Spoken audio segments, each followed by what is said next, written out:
Bonjour à tous, bienvenue sur ma chaîne YouTube, c'est un plaisir de vous retrouver aujourd'hui pour cette nouvelle vidéo.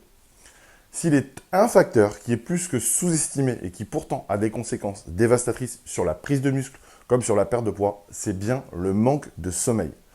On sait déjà tous que quand on ne dort pas assez, on n'est pas en super forme, mais ce qui ne vient pas forcément à l'esprit, c'est que c'est un frein considérable sur vos progrès en musculation, quel que soit votre objectif. Et en réalité, d'ailleurs, beaucoup d'entre nous vivent avec un déficit de sommeil. Le manque de sommeil, ça peut réellement être la raison pour laquelle vous ne progressez pas malgré tous vos efforts à la salle. À titre d'exemple, on peut citer une étude qui l'a aisément démontré. On a fait deux groupes de participants que l'on a mis en déficit calorique. L'un dormait 8h30 par nuit, donc une nuit considérée comme normale, même légèrement au-dessus de la norme des 8 heures recommandées généralement. Et un groupe qui a dormi 5h30 par nuit, et on a conduit cette étude sur 2 semaines. Bien, les résultats sont édifiants. Le groupe qui n'avait dormi que 5h30 par nuit a perdu 55% de graisse en moins et 60% de muscles en plus que le groupe qui dormait 8h30. C'est-à-dire que le manque de sommeil a ralenti la perte de gras et accéléré le catabolisme musculaire. Une autre étude s'est aussi intéressée à la déprivation de sommeil en observant l'effet d'une nuit blanche sur le corps, et on s'est très vite rendu compte qu'après une seule nuit blanche, on avait une augmentation de la dégradation musculaire et une augmentation des métabolites qui accentue le stockage des graisses. Il semblerait aussi que lorsque l'on manque de sommeil, on métabolise le glucose moins vite et moins efficacement, et par conséquent, les séances perdent forcément en intensité. Le manque de sommeil a aussi une influence négative sur les hormones favorables à la croissance musculaire. Lorsqu'on dort, le taux de testostérone augmente, le corps libère des pulses d'hormones de croissance qui est transformé ensuite en IGF-1. Donc ce sont deux éléments qui jouent un rôle prépondérant dans la reconstruction musculaire. Et le taux de cortisol baisse.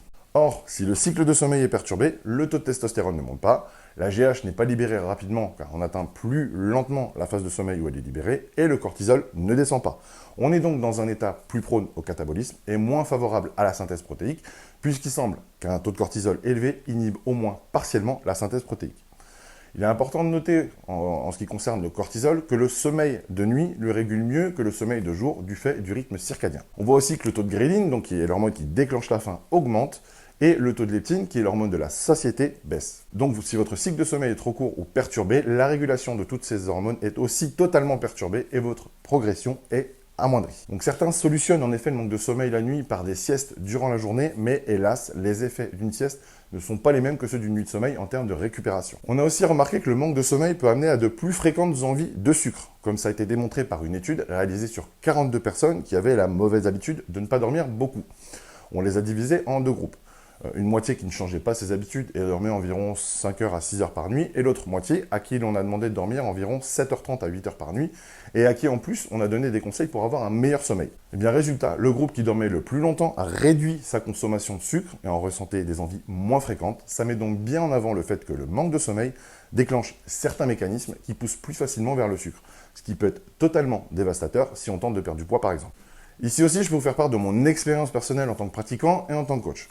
À titre personnel, fut une époque où je dormais très peu pendant quelques mois. J'avais des gros soucis de sommeil et à cette époque, en plus, j'avais commencé à vivre beaucoup la nuit. Alors j'étais pourtant en pleine croissance musculaire, et bien je peux vous dire qu'au bout de quelques semaines, en n'ayant rien changé sur ma diète, j'avais les muscles complètement plats, j'étais tout le temps voilé, rétention d'eau. J'avais perdu énormément de force de manière inexpliquée et je commençais à choper des tendinites de partout. Ça commençait même à m'inquiéter assez sérieusement. Mais j'avais un doute sur le fait que mon sommeil pouvait être la cause de tout ça, parce que j'avais remarqué que c'était suite au changement de rythme de mon sommeil que tous ces symptômes étaient apparus. Donc j'ai pris quelques dispositions pour dormir mieux et dormir de nouveau la nuit. Ne plus vivre la nuit mais vivre le jour. Et sincèrement, en l'espace d'une semaine, j'ai vraiment eu l'impression de revivre. Meilleure récupération, retour de la force, meilleure congestion. Même au niveau moral, je me sentais carrément mieux. Je peux vous dire que depuis ça, même si je suis quelqu'un qui dort très peu de nature, je fais attention à la qualité de mon sommeil et je dors la nuit. Idem pour mes élèves en coaching. Avec le temps, j'ai vraiment pu remarquer que ceux qui dorment le moins ou qui ont des soucis de sommeil peuvent progresser un peu moins vite que ceux qui ont un sommeil correct. Donc pour résumer, le manque de sommeil ralentit la croissance musculaire, voire même entraîne un catabolisme musculaire. Il ralentit la perte de graisse, voire en favorise le stockage. Il peut influencer de mauvais choix alimentaires. Il faut savoir qu'une sieste la journée, bien que bénéfique, ne se substitue pas au sommeil de la nuit. Et on estime la durée idéale d'une nuit entre 7h et 9h, selon notamment l'âge et le degré d'activité physique. Alors comment améliorer son sommeil? Eh bien, on doit absolument essayer de s'endormir plus rapidement et d'améliorer la qualité de son sommeil. On déconseille donc avant tout l'utilisation d'appareils électroniques du style ordinateur, tablette ou téléphone portable avant de dormir à partir de 30 minutes avant le coucher. On fuira aussi la caféine ou tout autre stimulant du style pré-workout dans les heures avant le coucher. Il y a une étude qui a montré que la consommation de caféine 6 heures avant le coucher raccourcissait le sommeil d'en moyenne 41 minutes et sa consommation 3 heures avant le coucher raccourcissait le sommeil d'en moyenne 63 minutes. C'est vraiment énorme. Il semble aussi que le fait de garder sa chambre comme la pièce où on dort et où on se repose, et non pas la pièce où on travaille, où on regarde la télé, etc., favorise un endormissement plus rapide et plus serein. Pour ceux qui veulent en savoir plus sur moi, lire les articles sur mon blog, avoir plus d'informations sur mes programmes de perte de poids de 28 jours, mince en 28 jours, ou de 90 jours, Fat Blaster, sur mon programme de prise de masse de 90 jours, Size, ainsi que sur mes e-books d'entraînement pour hommes et pour femmes, vous pouvez me retrouver sur mon site www.bikcoaching.com ou vous pouvez me suivre sur Instagram, bika-coach. Je vous dis à très bientôt pour une nouvelle vidéo.